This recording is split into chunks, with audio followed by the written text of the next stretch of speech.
ये हमें कहिए कि ये तमाम जो देवी देवता हैं,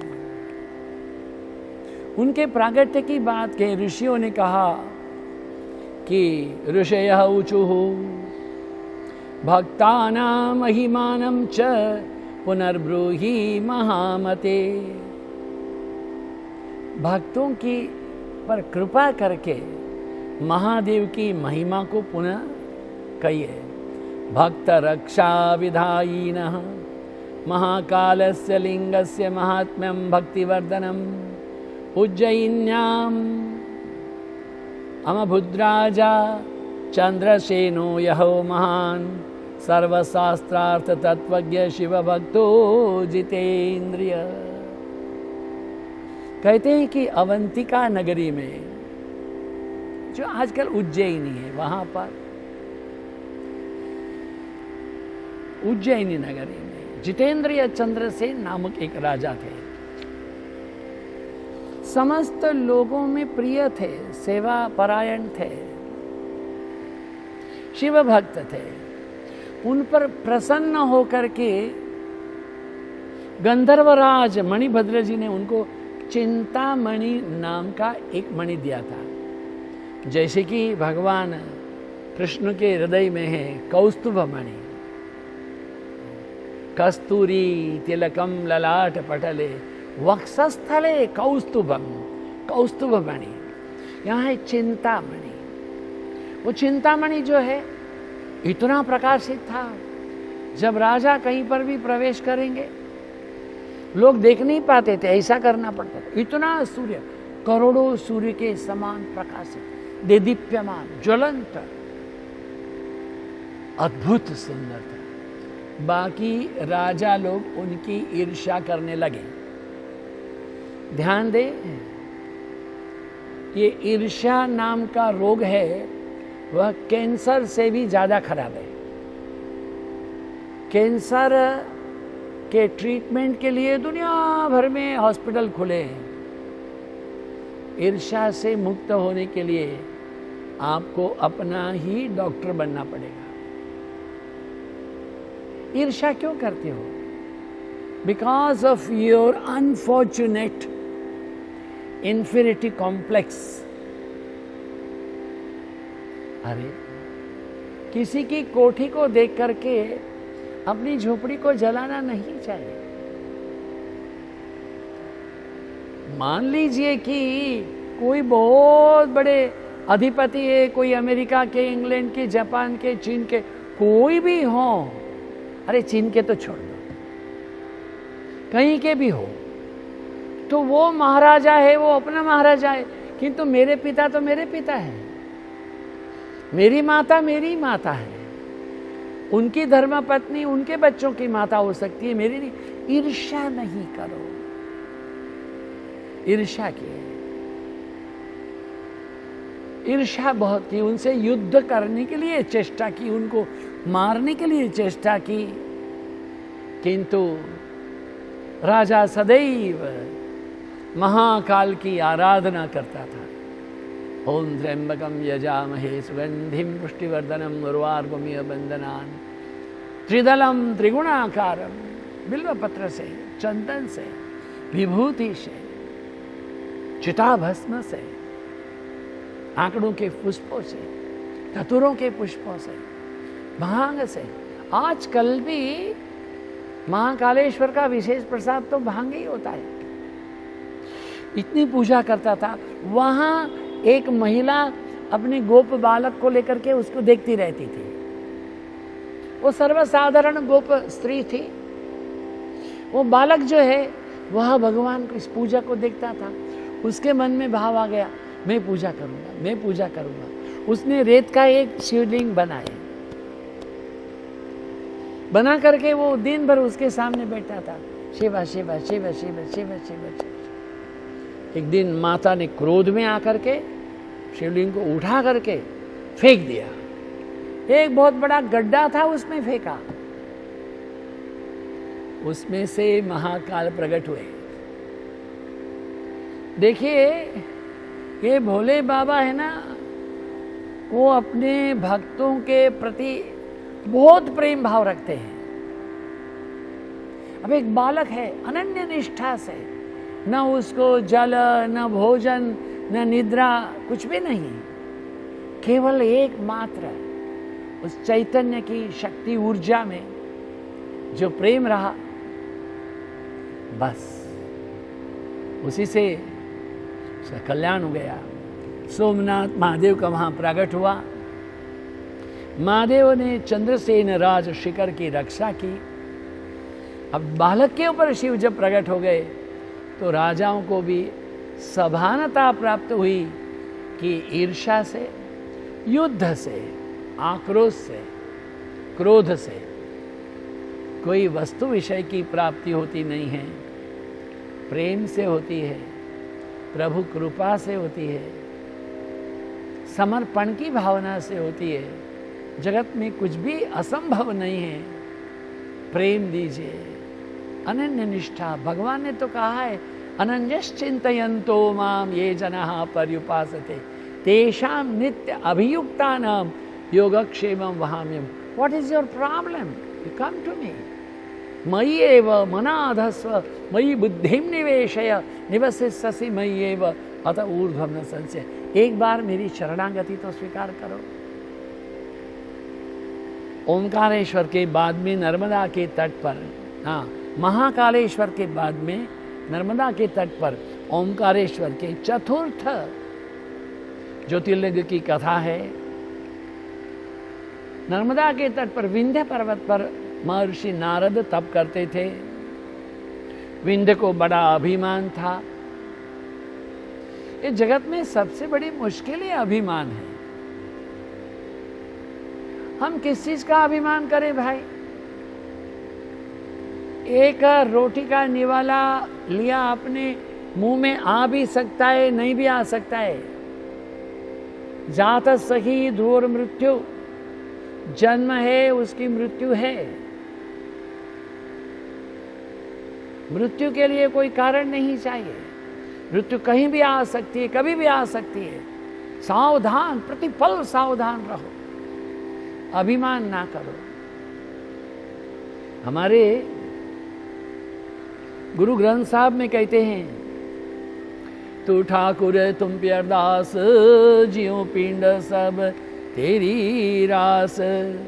तुम मात पिता हम बारिक तेरे, तुमरे कृपा में सुख घने रे। कोई न जाने हो तुमरा अंत, ऊंचे ते ऊंचा भगवंत। सकल समग्री तुमरे सूत्रधारी, तुम ते हुए सो आज्ञाकारी। तुमरे गत मित तुम ही जानी, नानिक दास सदा कुर्बानी। तुमरे गत मित तुम ही जानी, नानिक दास सदा कुर्बानी। सतनाम श्री वाहेगुरु, श्री वाहेगुरु, वाहेगुरु। वाहेगुरु जी दी खालसा, वाहेगुरु जी दी फतेह। आई नो नथिंग, मैं कुछ भी नहीं जानता हूं। जो लोग कहते मैं जानता हूं, वस्तु तो वो कुछ भी नहीं जानते ना। कर्नाटक भाषा की एक कहावत है, उसका अंग्रेजी ऐसा कर सकते हैं, those who claim and say that I know, actually they don't know. To know themselves, to know that, to know, they have to know that they don't know. Unfortunately they don't know, but things that they know, no chances to know. मुझे पता है, ऐसे सोचने वाले को कुछ भी पता होता नहीं है। उसको पता होने के लिए ये पता होना चाहिए कि मुझे पता नहीं है, तो पता होगा। दुर्भाग्य है कि पता तो है नहीं, समझता है पता है, और इसलिए पता होने के लिए कोई गुंजाइश नहीं है। जो बीज है वो समझे मैं वृक्ष हूं, तो वो विकसित कैसे हुआ? उसको पता होना चाहिए मैं बीज ही हूं। जमीन के नीचे दबना पड़ेगा, अपने अस्तित्व को खोना पड़ेगा, गर्मी को सहन करना पड़ेगा, सर्दी को सहन पड़ेगा, अपने आप को टूटना पड़ेगा, तब उसमें से अंकुरित होता है। साधना तो करनी ही पड़ेगी। विंध्य को बड़ा अभिमान था।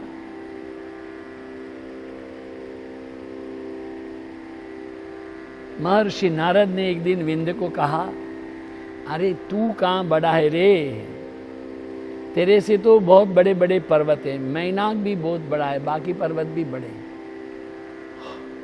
ऐसा होने से ये दुखी हो गया।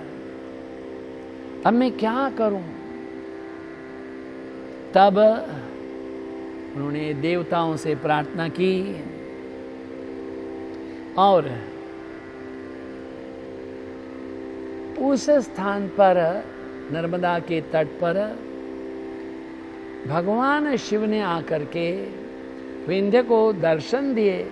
वह स्थान ओंकारेश्वर कहलाता है। उसने वहां पर अपने आप एक और लिंग की भी स्थापना की पार्थिव पूजन के लिए।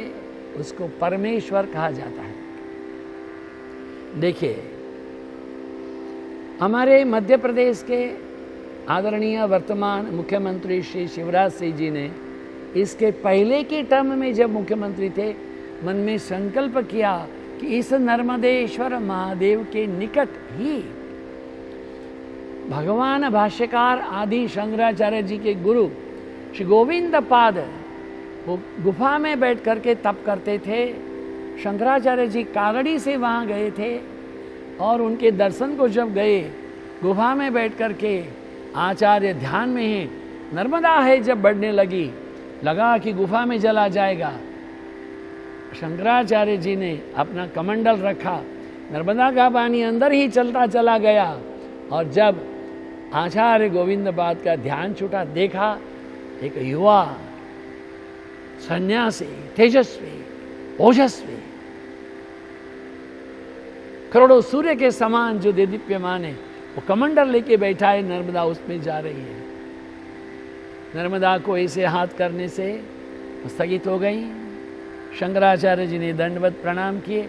उस स्थान पर ये शिवराज सिंह जी है, वो शंकराचार्य जी की 108 फीट ऊंची शंकराचार्य की मूर्ति का निर्माण कर रहे हैं।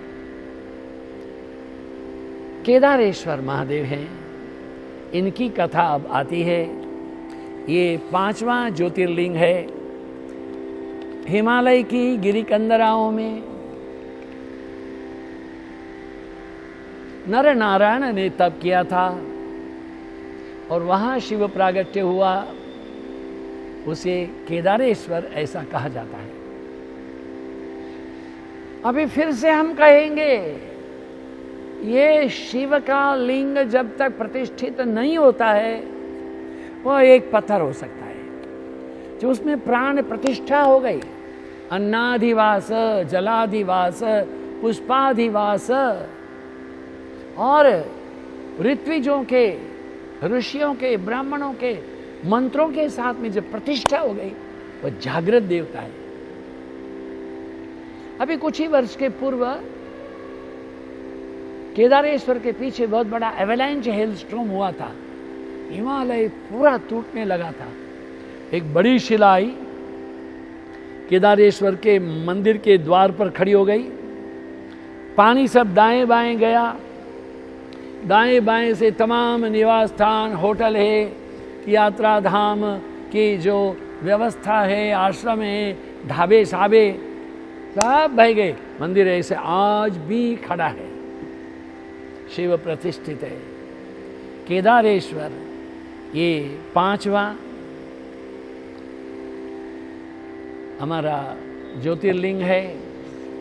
आइए अब हम भीमेश्वर महादेव है तो उनकी कथा को सुनते हैं। तो भीमेश्वर महादेव की कथा जब हम सुनते हैं तो कहते हैं कि रावण का भाई कुंभकर्ण कभी एक बार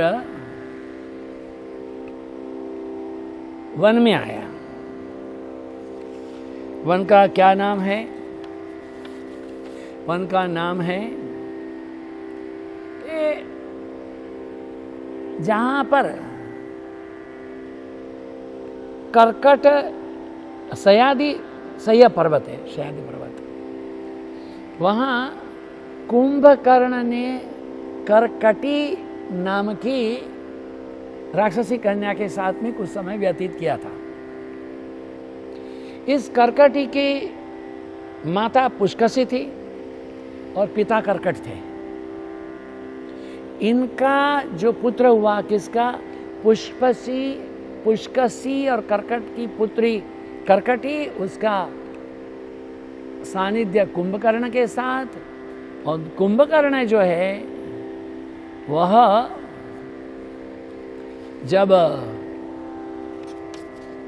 लंका चला गया, यहाँ एकाकी रही, तब उसने पुष्कसी और करकट ने अगस्त्य मुनि को खाने की चेष्टा की, किंतु अगस्त्य के शिष्य थे सुतीक्ष्ण, उन्होंने इस करकट और पुष्कसी को भस्म कर दिया। अब करकटी के पुत्र भीम ने तप किया। ध्यान दे, शिव पुराण में लिखा है, भीम ने जब तप किया तो उन्होंने आसन, प्राणायाम, मुद्रा, बंध, योग और ध्यान किया। इतना सब जो वो कर रहा था तो उससे भगवान की वहाँ प्रागट्य हो गई। सुत जी महाराज कहते हैं कि इत्युक्त संप्रश्रेष्ठ शंभु भक्तो दृढ़ व्रत प्रत्युवाच भयो भीमं दुःखदं जगतां सदा। राजोवाच शृणु राक्षस इत्युक्त संप्रश्रेष्ठ शंभु भक्तो दृढ़ व्रत प्रत्युवाचो भयो भीमं दुःखदं जगतां सदा। राजोवाच शृणु राक्षस दुष्टात्मन् मया कर्तुं न शक्यते त्वया विक्रियते तर्हि कुतस्त्वं शक्तिमानसी। बड़ा तप किया है, किंतु तप के अंत में ब्रह्मा का वरदान प्राप्त हुआ। वरदान प्राप्त होना तो बहुत मुश्किल नहीं था, किंतु वरदान को पचाने के लिए बहुत सीधी बात है। हमारे बंगाल में बहुत बड़ा मुश्किल बात है। वो कहते हैं भाई तुम क्यों ऐसे धीरे धीरे चल रहे हो, ওরে অনেক খেয়েছি, ওই শিবানন্দ আশ্রম গিয়েছিলাম, কত গোদা করে খেয়েছি, দেখো উঠছে না, गैस बढ़ुচ্ছে ना। अरे क्या हो गया? शिवानंद आश्रम में गए थे, अरे महाराज ने इतना भोजन कराया, इतना भोजन कराया, अब डकार भी उठती नहीं है, गैस भी छूटती नहीं है, राम राम मैं क्या करूं? भोजन दिया है आश्रम ने, तुम्हें कितना करना है तुम्हें पता होना चाहिए। बहुत जरूरी बात है। श्री रामकृष्ण परमहंस देव कहते हैं कि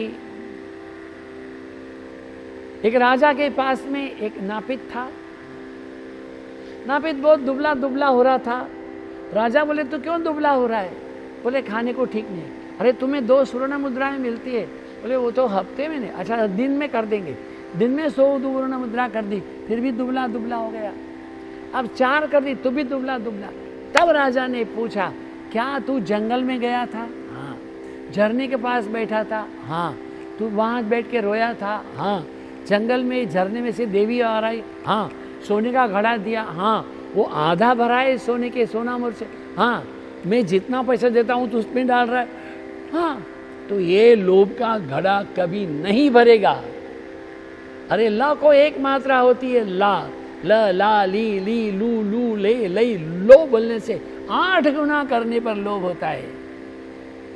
ये भीम जो है उसका भी लोभ बढ़ता गया। कामेश्वर राजा ने उसे पार्थिव पूजा करने के लिए कहा। शिव कृपा हुई, शिव प्रागट्य हुए, और शिव प्रागट्य होने पर वह स्थान जो है वह भीमा शंकर के जैसे कहा गया है। क्या कहा है? हे ब्राह्मणों, ये जो तप किया था उसने वहाँ के तमाम समीपस्थ जंगल जो थे, उसके भूत प्रेत पिशाच सब भस्म से दूर चले गए। और देवता और मुनियों के विशेषकर से शिव से प्रार्थना की, भस्म से तमाम दुविधाएं दूर होती है, भस्म करो। और क्या कहा है कि लोगों का कल्याण होता है, युद्ध नहीं होगा, हमारे जीवन में क्लेश नहीं हो रहा। इस प्रकार प्रार्थना करने पर लोकहितकारक स्वतंत्र भक्तवत्सल शिव जी वहाँ स्थिर हो गए। उसे भीमा शंकर कहते हैं। ओम भीमा शंकर महादेव की। ओम त्र्यंबकं यजामहे सुगंधिं पुष्टिवर्धनम् उर्वारुकमिव बन्धनान् मृत्योर्मुक्षीयमामृतात्। ओम त्र्यंबकं यजामहे सुगंधिं पुष्टिवर्धनम् उर्वारुकमिव बन्धनान् मृत्योर्मुक्षीयमामृतात्।